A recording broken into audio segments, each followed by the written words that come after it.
각 시대에 주어진 교회의 시대적 사명이라는 제목으로 말씀을 나누도록 하겠습니다. 교회는 언제부터 시작하였는가 하는 것에 대하여서는 물론 오순절에 성령께서 오심으로 교회가 시작되었지만, 어떤 의미에서 교회가 바로 하나님의 백성이라고 할 때, 하나님께서 최초로 당신의 백성을 가진 때, 그러니까 에덴 동산부터 있었다고 말할 수 있는 것입니다. 이제 우리는 교회의 시대적 사명이라는 제목으로 말씀을 공부하려고 합니다. 조금 전에 교회는 바로 하나님께서 당신의 백성들을 가진 때부터 있었다고 말씀을 드렸습니다. 그러므로 우리는 오늘 우리 시대 교회의 사명이 무엇인가 하는 것을 알기 위해서는 과거의 성경의 역사 속에서 그 시대의 교회의 사명이 무엇이었는가를 살펴봄으로써 알 수 있는 것입니다.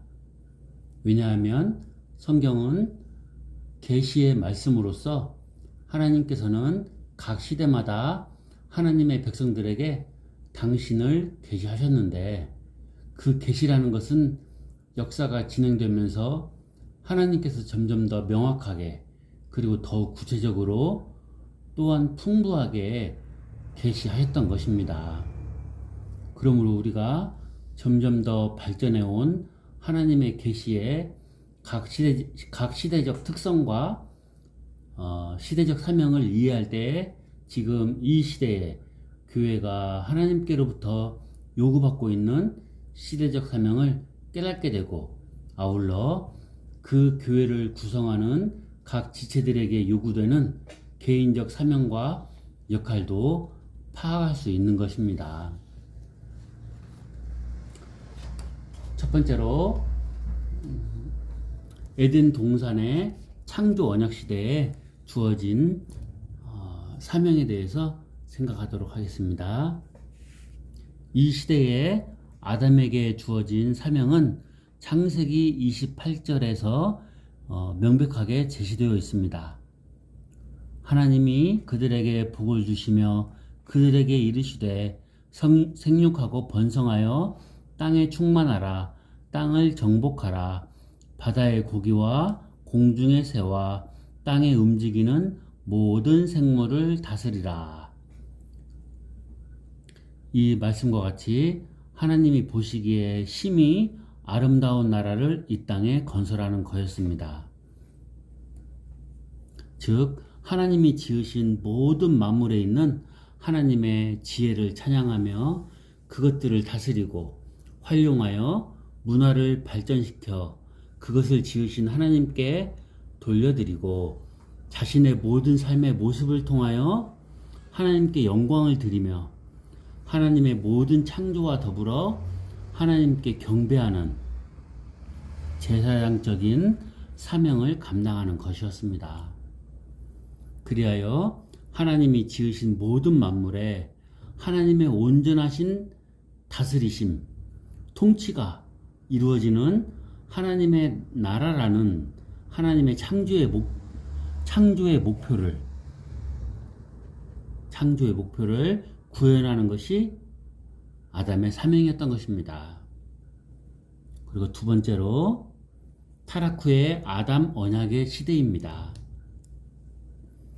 하나님의 형상을 따라 지어진 아담과 하와는 자신에게 있는 하나님의 거룩한 품성을 드러내어 모든 피조물의 세계와 함께 본래 창조된 목적에 합당한 영광스러움을 유지하고 더욱 발전시켜 나감으로써 하나님의 지혜와 영광을 드러내야 했으나, 자신들의 어리석은 판단에 따라 하나님을 거역함으로써 자신에게 주어진 사명을 감당하지도 못했을 뿐만 아니라 온 세상이 아담의 범죄 아래에서 어둠의 세력 속으로 빠지게 되었습니다.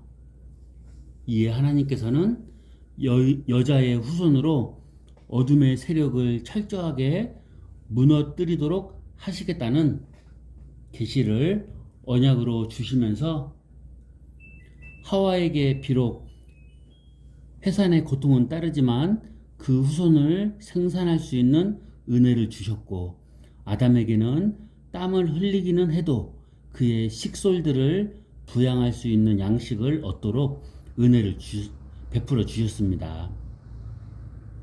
그러므로 아담과 하와는 자신들에게 후손이 태어나는 것과 양식을 생산하게 되는 것을 보고 하나님의 약속이 성취되고 있음을 확인할 수 있었습니다.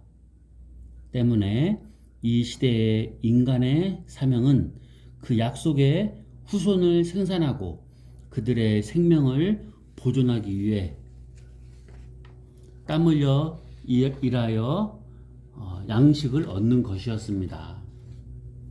그리고 세 번째, 심판과 노아 언약 시대입니다. 그러나 셋의 후손들은 점차 이런 시대적 사명을 망각하고 사람의 딸들과 통혼함으로써 가인의 후손들과 하나가 되어버려서 더 이상 누가 하나님의 백성이고 어느 무리가 거역하는 백성인지 구분이 되지 않을 정도로 세상의 악이 관영하게 되었습니다. 그래서 하나님은 이 인류를 심판하여 이 땅에서 제거하신 후 하나님의 구원의 계획을 완수할 한 사람을 세워 역사를 진행시키기로 계획하셨습니다. 그리고는 노아의 가족과 각 짐승의 대표들만을 구출하신 후 온 땅에 홍수를 내려 무릇 기식이 있는 모든 것을 멸절시키셨습니다. 참으로 이 엄청난 홍수 심판은 하나님 나라의 사명을 상실한 시대에게 임하는 저주가 얼마나 크고 철저한가를 단적으로 보여주는 것이었습니다.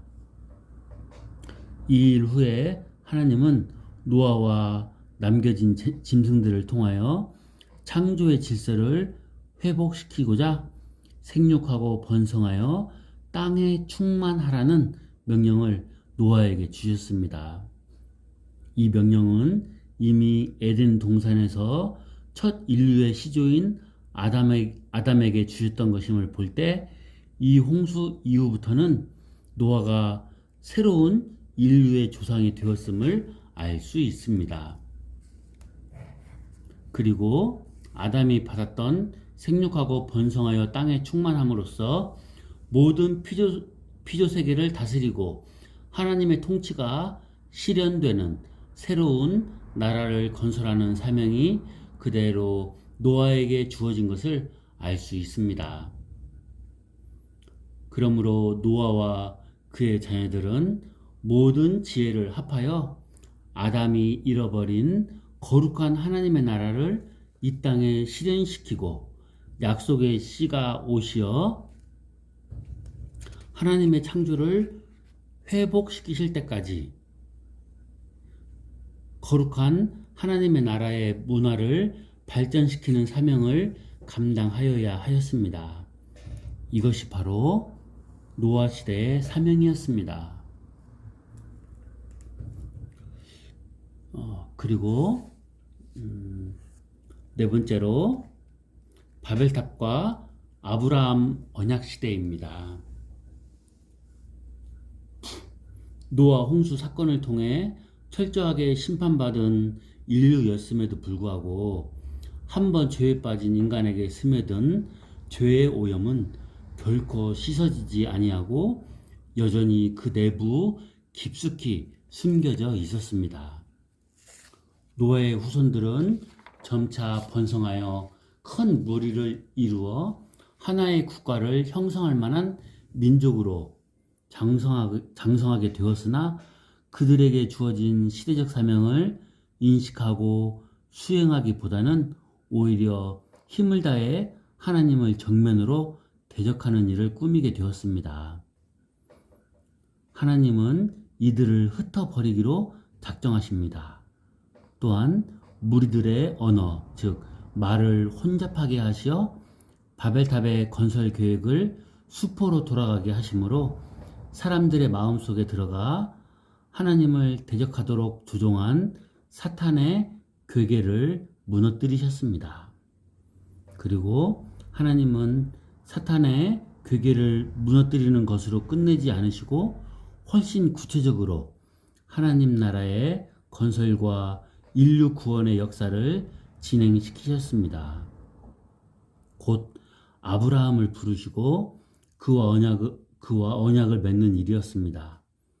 하나님은 아브라함을 부르시어 그로 큰 민족을 이루고 복의 근원으로 삼으며 땅의 모든 족속이 그를 인하여 복을 받게 될 것이라고 선포하시는데, 이 선포야말로 사탄에 의해 무너질 뻔한 구원의 역사가 다시 빛을 발하게 되는 새 역사의 시작이었습니다.